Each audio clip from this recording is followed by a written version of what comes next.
Hello everyone, welcome back on the AgriAdventures channel. This is Simone Berliat, and today we are gonna go down southwest in South Australia. Southwest, southeast, sorry, Lucy? Southeast. Southeast, sorry. I was gonna swim. I was swimming at the moment for the people that can check the map. Okay, so Lucy Dodd, welcome to the AgriAdventures channel. Welcome here virtually, obviously, for the many of the recordings that we've been doing, the interviews that we've been doing in the last period of time. So for who's following, you know, guys, that AgriAdventures is looking after the local food producers. We speak about local products, and we try and we get in contact with who's behind the scene. So Lucy, again, welcome.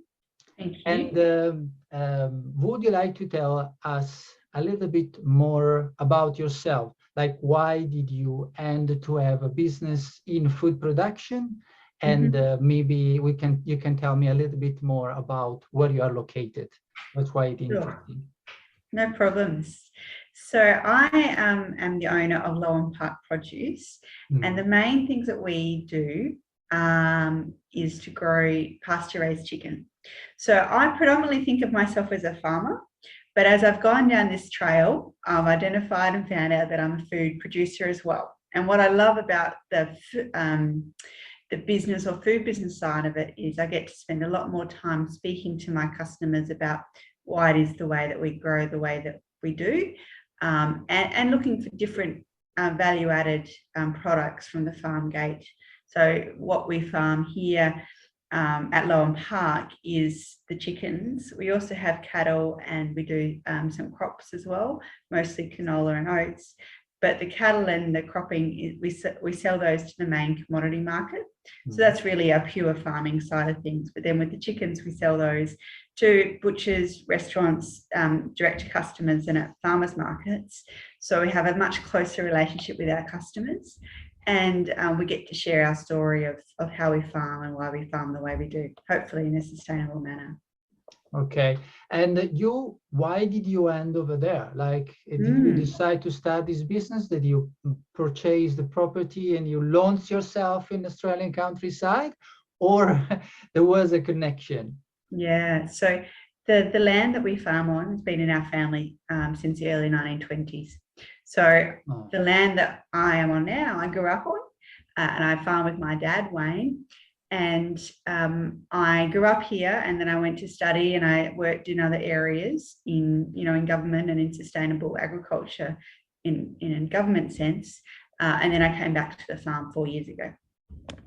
4 years ago. So did you start this sort of direct sale or through market sale just 4 years ago, or is something that Yeah, or even more recently. So when we came back to the farm, or when we were exploring what it might mean for me to be on the farm, I identified that we needed to have another business on the farm that would provide more of an income for me on the farm. And I was exploring options, and the chickens don't compete with the other aspects of the farm for land or for water or our resources, except for time. So it worked out quite well to do it that way. And so I've only been selling commercially maybe 2 years. Let me think. So actually we started doing a weekly slaughter or weekly sales in March 2020. So we started a little bit before then, but at that scale and selling into butchers was March 2020. And as we all know, that was when COVID hit as well. So it's been an interesting time. Yes. Okay. I am not familiar with the difference between pasture eggs or pasture chicken and cage-free chicken, for instance. Could you please give us a little idea about it? Yeah. So the terminology of pasture-raised chicken, and this is meat birds we're talking about, this is the meat, not the eggs, although it is very similar in the raising practice, is that the chickens are outside and they get moved onto fresh ground or fresh pasture daily. So they get to have a great chicken life. They get to be in the sunshine and they get to scratch around in the sand. They get to eat whatever bugs they find. They still have a predominantly grain-based diet, but then they also are supplemented by the pasture. So maybe 10 or 15% of their diet is not the grains. So they have a much better, more chlorophyll in their fat. So that can be really much healthier. A different texture because they've been much more active than most other birds, and more ethical. So we do it as well because it fertilizes our ground directly with their, with their waste. And we get direct where they are. So we get the response of being a better pasture for the cattle afterwards as well. So that's different to free range, and that free range might be outside, but most free range operations, the chickens are still in a shed, might still be air conditioned and in good conditions, and they have access to outside, but it doesn't mean they are outside. And then, of course, you've got those, I say supermarket chicken. Of course, it's not all chicken, but the cheaper chicken, and most of the chicken sold in Australia, shed chicken. So chickens that are 40,000 chickens to a shed that are grown really quickly. That I'm trying to differentiate from. Yes, exactly. So you already opened a lot of topics. One of these, the lifespan of a chicken, or the other is the amount of what do you call medicines that can be provided to these animals. Obviously, being outside, they maybe have less issues in terms of sicknesses, and that is what's your knowledge about these? Are they more susceptible to disease or less? They should be less susceptible to disease. I haven't had disease problems. I certainly don't give my birds any antibiotics. A lot of birds get preventative antibiotics. There are no hormones in the Australian chicken industry anyway, so we don't have those. But because they're outside and onto fresh ground all the time, that disease factor is less. Now, that doesn't mean it's not there. I've been very lucky so far, because you might have other problems in the sense of there are more birds in the environment. So you could have cross-contamination from other native birds or so on, but it has not been a problem for me at all. Okay. And so how many people are working at the moment with you on the business? So it is mostly myself, but as I said, Dad's on the farm as well. So we work together and he certainly helps me out. And then I have some casual staff that help with the daily activities of the chooks, because I can't be on the farm every day. If I'm at the farmer's market or if I'm somewhere else, the chooks still need daily attention. So I would say that we have maybe two and a half people full-time in total. Okay, well, it's still good. Still good. Yeah, and I like to be able to employ, it's nice to be able to employ some local staff as well. So you actually introduced a little bit the topic of the markets. In case people will be interested to purchase your chicken, that you can also tell us after if there is just buying the chicken or there are other products that they can buy made by the chicken. So where do they can find you? Yeah, so my brand that I sell the chicken under is Lowan Park Produce. And I am at a farmer's market, or a couple actually, the main one being the Adelaide Hills Farmers Market at Mount Barker. That's the one I'm at every week. Then in the Limestone Coast of the southeast, there's a market that I attend regularly. That it's not held every week, but that's the Limestone Coast Farmers and Makers Market. Well, I have maybe half a dozen different butchers across Adelaide and Mount Gambier that you can find me. Also, you can buy online. I've got a website, but you also get in touch via my Facebook page, and I deliver into Adelaide weekly, either from me directly or via a courier. So we do home delivery into Adelaide. But the butchers, I'm at P&A Organics in McGill, Meat at the Market in the Central Markets in Adelaide, the Collins Cork Butcher in Mount Gambier, and Glenunga Gourmet Meats in Glenunga in Adelaide as well. Always looking for some more butchers, so if anyone's interested, get in touch. But then I also have a couple of restaurants that use my chicken as well. Okay, so it's differentiated between the different markets. Okay, which has been necessary. Sorry, those different markets, it's been really necessary over the last few years. If I'd only had one of those avenues, then at different times it wouldn't work. No, no, absolutely. Especially when the restaurants they close down, and then you have less. Yeah. So when I was reading a little bit the description of your business on your website, I found really interesting the fact that you speak about the whole use of the animal, Yeah, not just wing or just leg or just the chest. So what do you produce apart than having obviously the chicken meat? sure.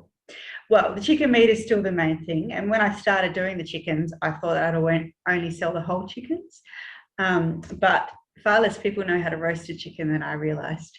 So I do sell all the cuts. So there's maybe 14, 15 different cuts, including the organ meats, the liver and the hearts, and the necks and the feet. But then I also have a pet treat product. So I sell the dehydrated pet feet. For dogs, especially dogs love them. And then I have a chicken liver pate that I sell a little bit of, and chicken bone broth as well. Okay. So it's not just one thing. You can go and have all the Yeah, ingredients for your feast for that evening. Okay. that's exactly right. Yeah. Interesting. And by the way, generally for what I hear, when there are chickens, there are foxes, and when there are foxes, there are dogs. Dogs? Do you have dogs? Yeah, I do. I've got two. Well, I've got 3 dogs, but I've got 2 Maramas that their job is to protect the chooks from the foxes. Okay. And then I have a staffy as well, and her job is just to be the supervisor of everybody. It's a day in the ute with me or with Dad. So we do have foxes. We use netting as well, like electric netting, to really deter the foxes, and that's probably the most effective tool we have. And we just have to understand that they're in the environment. So, we have hunters come and shoot foxes as well. But touch wood, we haven't had any problems for the maybe 4 or 5 months. Oh, that is pretty good. That's pretty good. Okay, so where would you like to go in terms of business? What's the vision that you have at the moment for you, for the business? Great. Well, for me, it's a great place to start. I think I'm looking at how is it that we can live sustainably on our farm here at Bordertown. What is it that allows me to have a great country lifestyle, which I love, and also connect to consumers who really want to eat good food that they know is grown well. So that might be an expansion into other things, not just chicken. It could be beef, it could be lamb, it could be even some of our cropping products that we sell under the brand. Because I do love the lifestyle, do love living on the farm. So I want to make sure that any business I have allows that. But we do need to grow in our scale to make that work. So looking at, we mostly sell into South Australia at the moment. So perhaps looking at other states to sell into. But we've got good feedback on our product. We could definitely sell more widely into South Australia as well. So probably increase the number of chickens by another 1/3 on top of what we have now. Would be a more sustainable level financially, and in terms of some of our employment too, and then see where we go from there. So interesting that when somebody think about a farmer or a food producer, they think about people chasing chicken or all things like that, but there are so many numbers and things behind, and then socials and promotion that they are there with a bit of a round. And that's what I love about it. I do love being a farmer, but primarily I'm a businesswoman. So it's the money's got to pay. So you got to think about that. It doesn't need to be a huge business, but it needs to pay for itself. And I do really enjoy connecting with people. So about our farming journey. So it's not always necessarily around the meat products. It might be some training, or it might be visits to the farm as well. Definitely open to that. I've got a couple of events coming up this year that are Tasting Australia events, Meet the Producer events, that I'm really looking forward to. You have to participate. Okay, so thank you for being with us today, for being with us and telling about your business and your story a little bit and where you want to go, Lucy. And hopefully we will come to visit, if not me this time, but still definitely other people that are following the program that will come to visit the farm, the Adelaide Hills Farmers Market, to see you. I know that it's not really difficult to find you. You're just at the top end. Yep. And where the chicken are, so that is kind of easy. Yes. And otherwise, we will see you again, maybe somewhere in an AgriAdventures experience. Or Oh, thanks so much. Great to chat to you. thank you. Bye.